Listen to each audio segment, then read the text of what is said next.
What's going on, everybody? So I was having a conversation with somebody about what I packed when I'm doing like a deep hike in POTA or like a climb up SOTA, and they were complaining about pack weight. And I'm going to be honest, pack weight is not super critical unless you're talking tons of miles, but you don't need to go crazy. I mean, when it comes to pack weight, as long as it's manageable and you're not, if I'm going 15-20 miles, yeah, I'm going to be worried about it. But if it's only a 4 or 5 mile hike up, I'm probably not going to be too concerned about it. But I figured what I would do today is I would go through, this is a very typical loadout for what I would pack when I'm doing like a hike up SOTA. I normally have with me also this Hill People Gear kit bag strapped to the front of me and docked to the front of the pack. If you want to see what's in this, click this video up here and you'll see everything that's inside this kit bag. This is a great supplementary kit. I'm not going to go through that today, but that's normally with me if I'm going way out in the boondocks. Now this pack, as it sits with food and water in it, weighs exactly 15 pounds. Like to the ounce, it's 15 pounds. And that's everything I need to do the activation that I might need while I'm on the activation, and if I get stuck at the top of the mountain overnight. Now, here in upstate New York, it could be 90 degrees during the day and 50 degrees at night.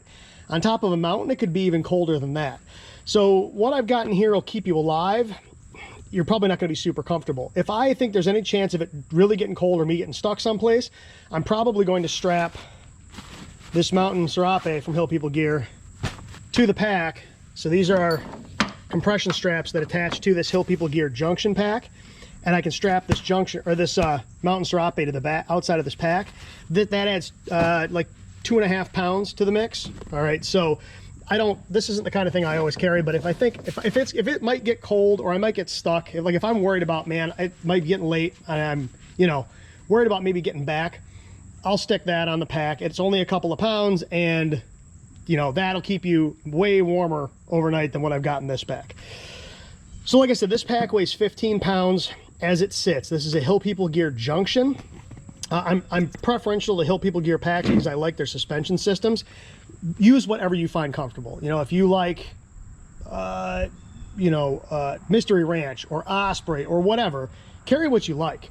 I will say when it comes to ultralight backpacks, some are better than others. Some carry better than others. So if you're looking for an ultralight, I would recommend you try it on and see what it feels like, because some of them aren't super comfortable and they don't carry load real well. But I'm going to go through this entire pack. I'll show you everything that's in it. The only thing I'm not going to unpack in this is my radio kit. It is my MTR-3B kit. It has everything you need to do an activation in just that one kit. If you want to see what's in that kit, click this link up here, and I unpack that entire kit before an activation so you can see everything that's in that kit. And like I said, you pick up that Pelican case and go. You don't need anything else to do the activation. And outside of the pack, I've got this little locking carabiner. That is for my Garmin InReach Mini if I strap it to my pack, which I'll show you in a second. So let's start on the outside of the pack here.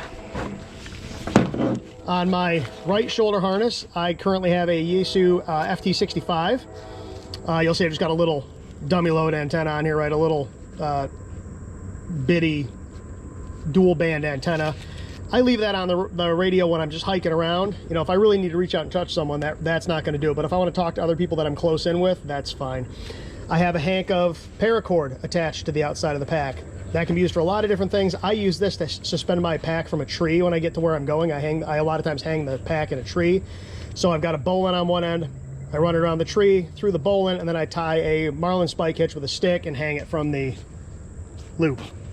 On the other shoulder strap, I have a tourniquet. Again, if I'm doing a deep hike in POTA or a hike up SOTA and I'm by myself and something goes sideways, this is not something I want to improvise. I've talked about it before. I've talked about the importance of it. In fact, I usually have two. 1, 2. Because if the first one doesn't get the job done, you don't loosen it and reapply it. You leave it on and you apply a second one. All right. You may think that's overkill. You think that's overkill right until you need a tourniquet. In the pockets, so on this side, I have a Wilderness Innovation PSSLE ultralight poncho. I also have in the bag, I'm going to set you guys down for a second. Hopefully the camera stays up. My tailgate's not the most even thing ever. So you can find a place where you'll stand up. That'll work. I also have in here my Ridgeline kit. So this kit, I have 6 titanium stakes, and I have a Ridgeline made out of Dyneema, and I have tie-outs, guy lines made out of number 18 twisted bank line, and that can be pulled apart and turned into 3 separate strands. So I've got enough to set a shelter up with the tarp. I can wear the tarp, or I can wear the poncho. I can obviously wear the poncho as my rain gear. All right, that can also be set up as a hammock. You'll see I have hammock suspension in here as well. So I've got 3 different options I can use that poncho for. I can use it for rain gear, I can use it as a shelter, I can use it as a hammock. It also adds some extra insulation at night. So if you're outside and it's cold, even though this isn't much, it does trap heat in, and that can make all the difference. So we've got our Wilderness Innovation PSS LE Ultralight with my Ultralight Ridgeline kit that I built. On the other side, I don't carry a lot of water normally because you can't walk 10 feet without running into water here in upstate New York. This obviously will be different for you if you live in an arid environment, but I have a Keith 20-ounce titanium single wall bottle in a little neoprene sleeve, and then on the outside it fits nice and snug is this old REI Tiewear mug. They don't make these anymore, but it fits this perfectly. That's 20 ounce of water, and this is full. So that 15 pounds weight, like I said, it was 15 pounds to the ounce when I weighed it. That includes this full bottle of water. So I've got 20 ounces of water on me. All right. Now, in this top pouch, there are only a couple of things, and these are things I might need to grab quickly. I have a blaze orange bandana with reflective material on it. This can be used for signaling, it can be used for pre-filtering water, it can be used as an improvised bandage.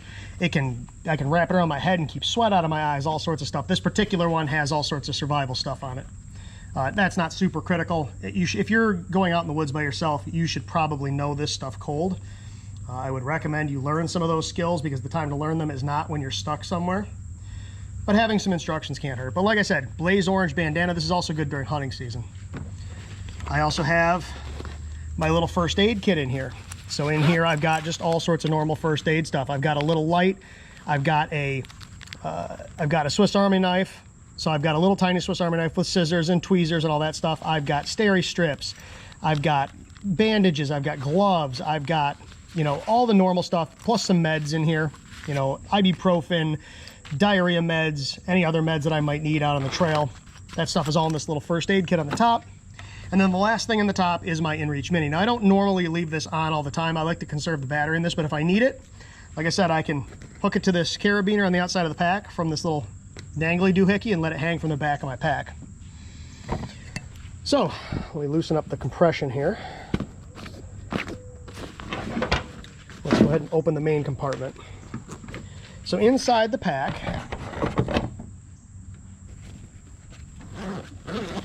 right on the top, I have a sniper's veil. Now, I've talked about this before. I like this for bug control. The holes in this are real big, so you wouldn't think it would work, but it works phenomenally well. So this, you just throw this over yourself. It's fairly big. You just drape it over your head. It helps if you're wearing a hat. This hangs over the brim, and it keeps the bugs out of your face. At night, this works real well because you can lay it over your face when you're sleeping, and it keeps the bugs out of your face. It works great. You can also throw it over your stuff and camouflage it. If you've got to go someplace and you don't want people stealing your stuff, your pack and whatnot, you throw this over it, and it can help conceal it. But again, this is a multi-purpose item. I have a little folding insulated seat. Sometimes I'll use an actual Thermarest Z seat, and that'll be strapped to the outside of the pack. This time around, I just have this sort of collapsible insulated foam seat. Again, just for a little bit of extra comfort. And if I've got to sleep at night and it's cold and I'm on the ground, I can put this under the center of my body to insulate my vital organs. You know, it's not comfortable, but it's better than dying. And again, it gives you a nice comfortable place to sit. We have a shemagh. It can be used for so many different things. You can filter water with it. You can make char cloth out of it. You can use it as a blanket. You can use it as a towel. You can use it as sunshade. You can do all sorts of stuff with a shemagh. This is a big piece of cotton, all right? And again, multi-use item, you can do a lot of things with it. It doesn't take up much space, and it actually, you stuff it down in the pack and it kind of keeps things from flopping around in there, right? It takes up some of that extra space. so that things stay nice and neat where they want them. Then I've got this little Dutchware gear bag, little sil nylon bag, and inside this bag we have several different things. So we have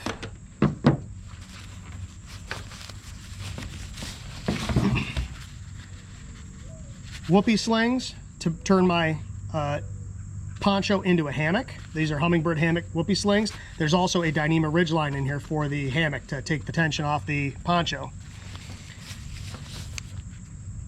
I have a platypus water filter.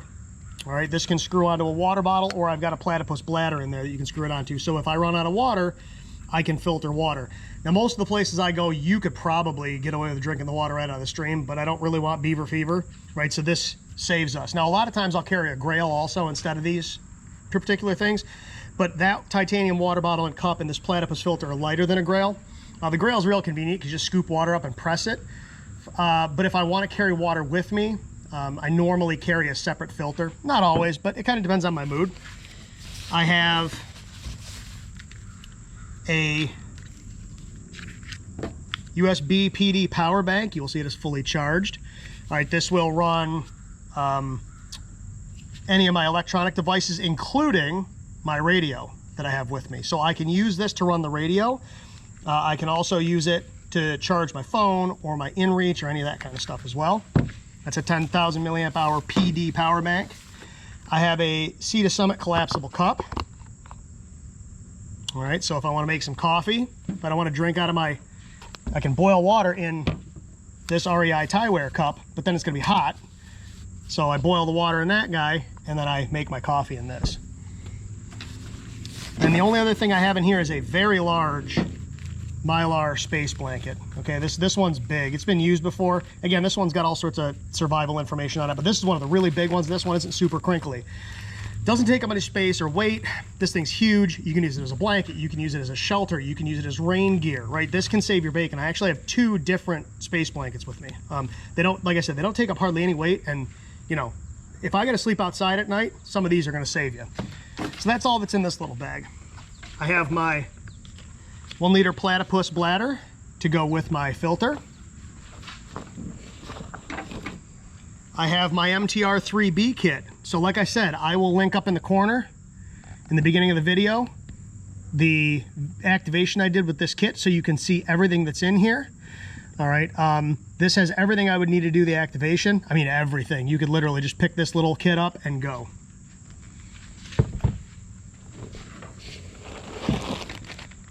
My food bag. So I've got a gallon Ziploc bag, and I've got a bunch of stuff in here. I'll actually show you what's in this bag so you can see what I pack. Again, you're not going to starve to death overnight, right? But having some calories is a good thing. So I've got MRE pizza and an MRE apple turnover. These are actually really good.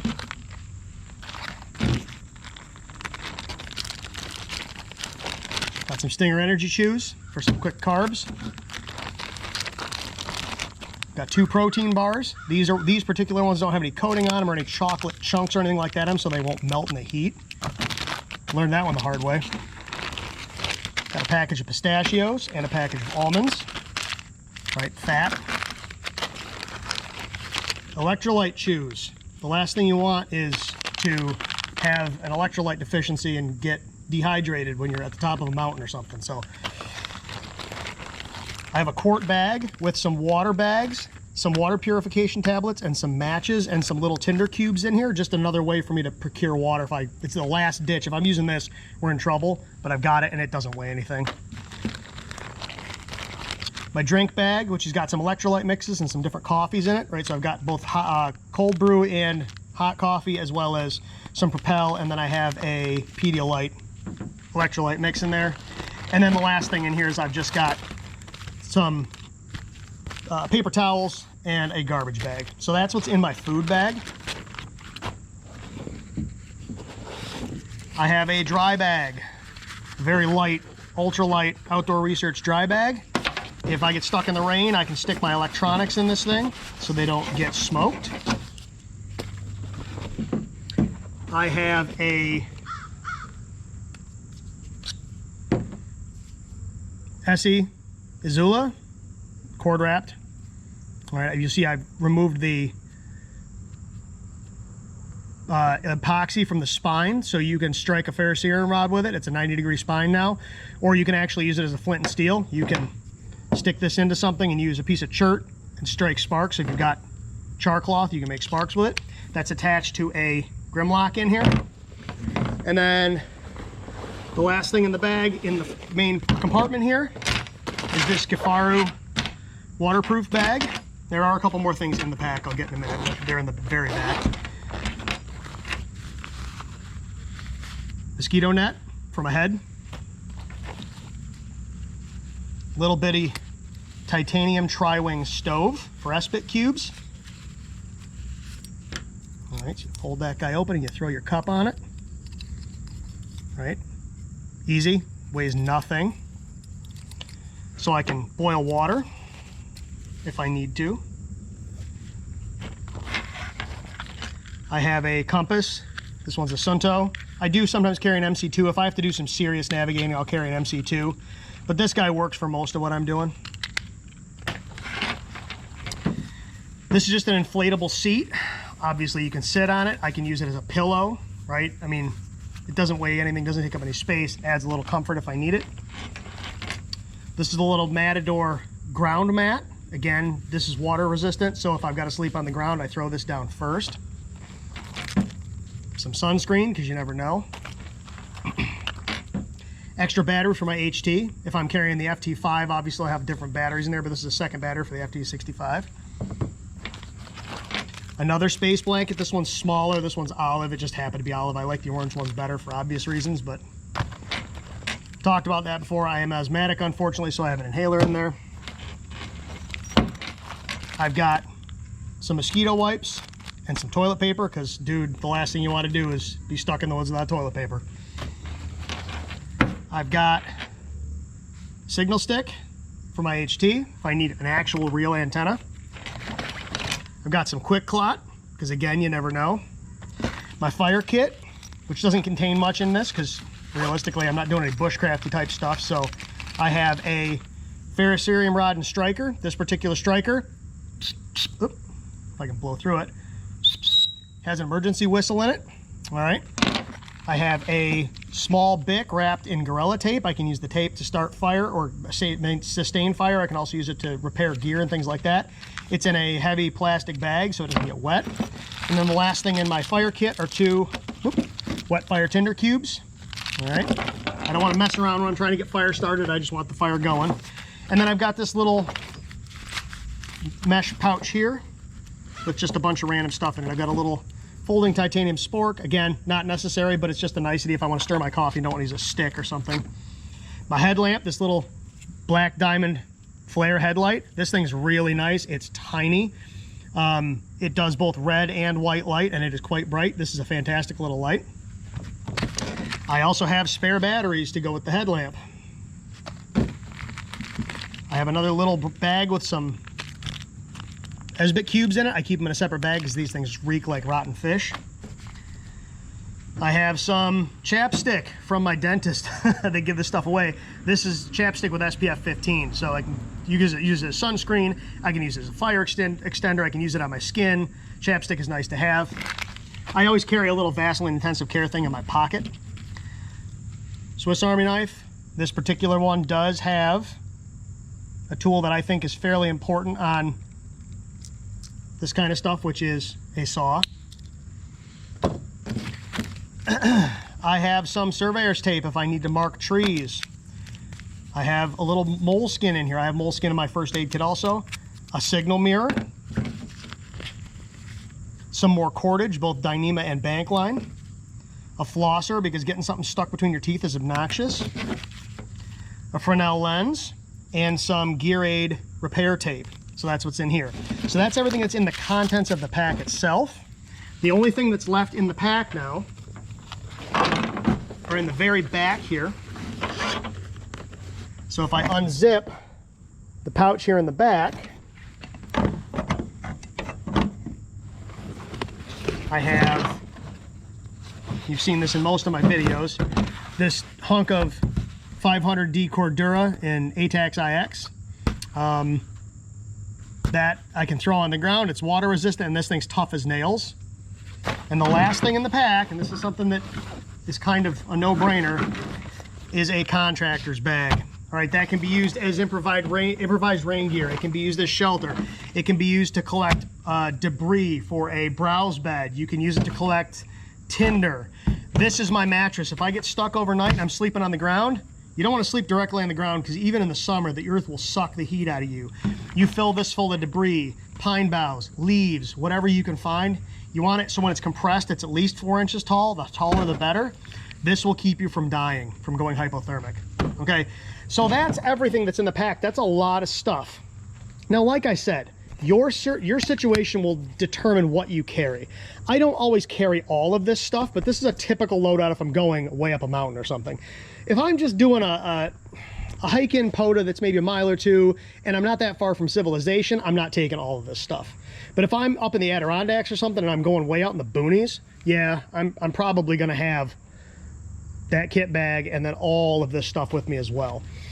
So I just kind of wanted to show people, again, all of that stuff fit in that junction. And like I said, without the mountain serape and the compression straps, that entire kit weighed 15 pounds, including food and water. So 20 ounces of water and all that food, 15 pounds, pack included, everything. If you throw the kit bag in there, that adds a couple more pounds. So with the kit bag and all of the other stuff, you're in right about 20 pounds. All right, that's the kit bag, that's the backpack, that's everything that was in the backpack, and the mountain serape and the compression straps. So again, you don't need to go crazy. 15-pound pack weight is not that much. If you can't carry 15 pounds, you probably shouldn't be climbing mountains. You can do it. I've gone as light as 10 before. That's stretching it. Once you get much below that, you're leaving things at home that you probably shouldn't leave at home. But again, the more skills you have, the less gear you need, right? I don't actually need a lot of this stuff. I can improvise a lot of these things.